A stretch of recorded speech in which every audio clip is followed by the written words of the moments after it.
And then there were three.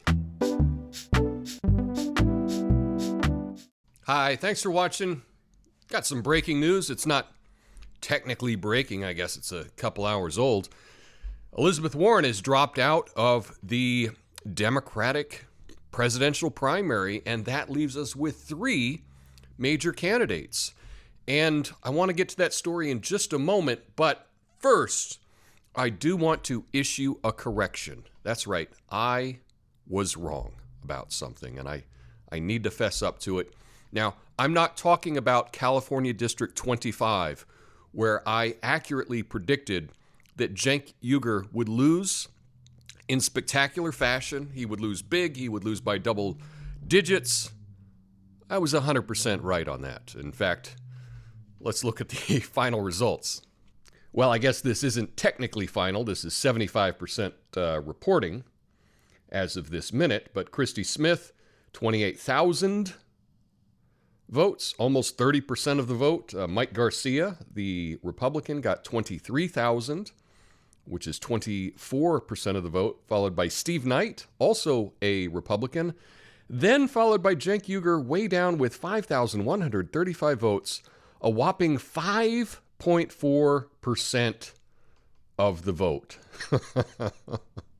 Now, as I explained in that video, this special election does have a runoff, and so there will be another election really quick with Christy Smith and Mike Garcia to determine the interim congressperson. But then in the fall, they will also have an election between Christy Smith for the Democrats and Mike Garcia for the Republicans. So in that prediction, I was 100% correct. And just for my own amusement, I guess, if you know of anyone else anywhere that made that prediction, can you let me know in the comments? Because I would like to know if anyone else made that prediction. I didn't see anyone else make that bold prediction, but I would just like to know if there's anyone else that I should be paying attention to, because clearly, if you are good at predicting things, you probably understand the world a little bit better than the people that make all the wrong predictions. No.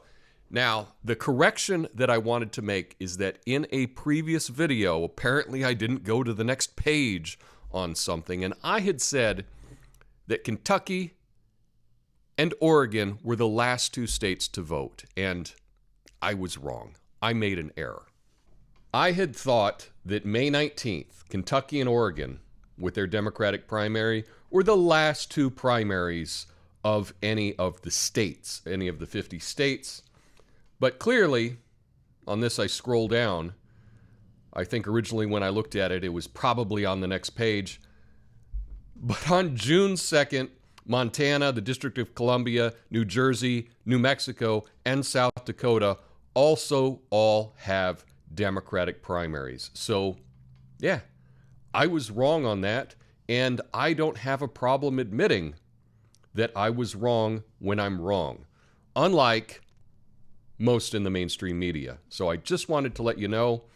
I am looking forward to May 19th because I will be casting my vote for someone in the thumbnail.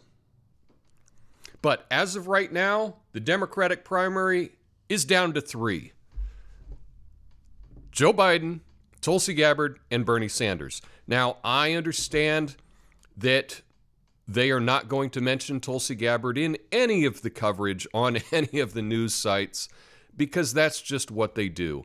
And even today, I would refer you back to the video I made a week ago on what if Tulsi Gabbard were black. I still think that there would be outrage by the outraged people. But she's not, and so she will continue to be ignored and be shut out of the discussion. And that brings me to Elizabeth Warren dropping out.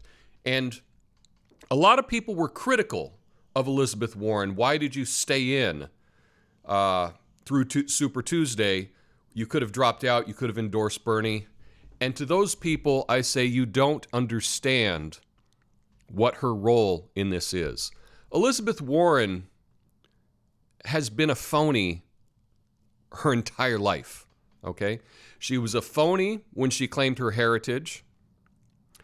She was a phony when she was a Republican until she was 47 and then switched over. She was a phony when she, talked really mean to the banks. She was a phony when she talked really mean to Joe Biden, frankly, about his defense of all of the banking issues that he was involved with. And she was always just a pretend opposition. And that's what she is in this case as well. She did what she was told. She was told to stay in through Super Tuesday to keep some votes away from Bernie. Just a reminder, she didn't endorse Bernie in 2016. No, she endorsed Hillary. Okay, for those people that are progressive, that think that she should have dropped out and endorsed Bernie, she's not going to endorse Bernie. It's not going to happen. Not now, not in a week, not at the convention.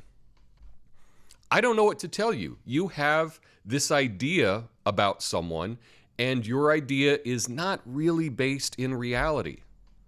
Elizabeth Warren is part of the Hillary Clinton machine, and there will be more evidence of that in the future. But getting back to this Tulsi blackout, Elizabeth Warren was asked in her press conference when she announced that she was no longer running for president. And I wonder what your message would be to the women and girls who feel like we're left with two white men to decide between. I know. One of the hardest parts of this is all those baby promises and all those little girls who are going to have to wait 4 more years. That's going to be hard. What about all the women and girls that are now stuck with 2 white men? That was her response. Elizabeth Warren completely ignoring the fact that Tulsi Gabbard is still a candidate in the race. And I imagine that if Tulsi Gabbard were Stacey Abrams, people would be going crazy for ignoring her like that. But that's just my speculation. I will have my prediction on what all of this means next week, because I want to think about it a little bit more and put together a nice presentation about what I believe will be happening going forward with the Democratic primary. I hope to get that done this weekend, but it is the Portland International Film Fest. Starts tomorrow, and I think between now and Monday I'm seeing 12 films and a couple panel discussions and a happy hour and a party, so I hope to be able to get that ready for you on Monday. But let me know your thoughts about this race coming down to just 3 candidates left in the comments. Peace.